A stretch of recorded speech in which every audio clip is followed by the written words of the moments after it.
The independent investigation into Trump-Russia collusion just made its most serious move since it began in May. The Washington Post reported Monday morning that Trump's former campaign chairman, Paul Manafort, and his former business partner, Rick Gates, have been charged with conspiracy against the United States, conspiracy to launder money and making false statements. President Trump's former campaign chairman Paul Manafort and Manafort's former business associate Rick Gates were charged in a 12-count indictment related to special counsel Robert S. Mueller III's investigation into Russian election interference. Jenny Stars/The Washington Post. The Justice Department announced that both men are charged with 12 counts relating to financial crimes, including conspiracy against the United States, conspiracy to launder money and making false statements. In other words, the probe by special counsel Robert S. Mueller III is very serious, and is having real-life consequences.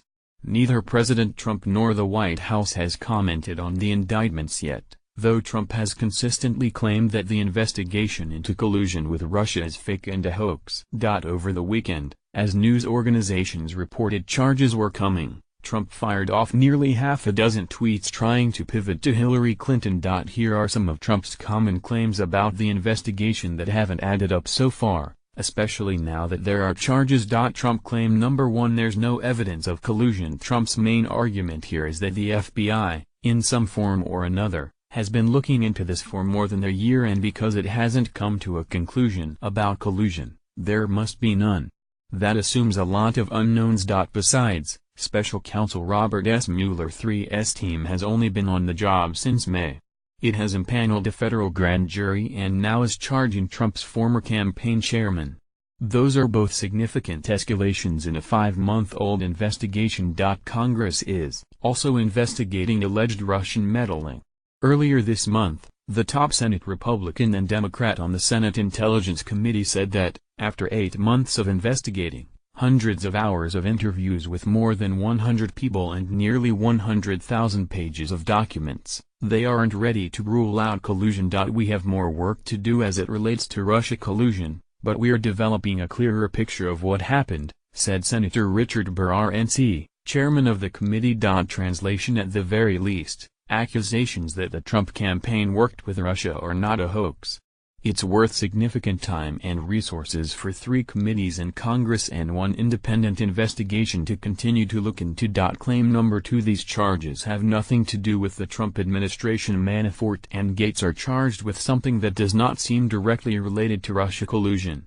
And so Trump and his allies could argue that this has nothing to do with them. Except, this is likely the beginning of Mueller's investigation, not the end, said Jeffrey Jacobowitz, a white-collar lawyer who has represented Clinton administration officials. Many legal experts think Mueller is putting pressure on these outside figures to get them to cooperate by sharing what they know about Trump's inner circle. If true, that would explain the FBI knocking on Manafort's door in an aggressive pre-dawn raid, or the special counsel looking into Flynn's son. Mueller wouldn't have hired 17 people to investigate these events just to indict some tangential person unrelated to the campaign, Jacobowitz said.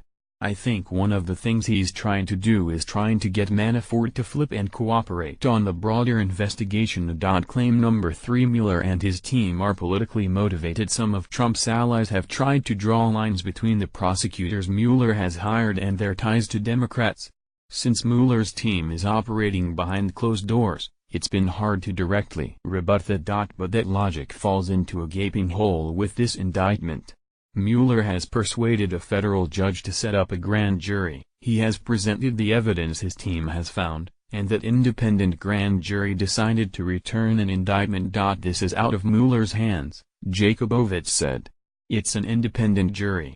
They could have declined the indictment, but apparently they did not. It's a first step and it could be one of many, he said.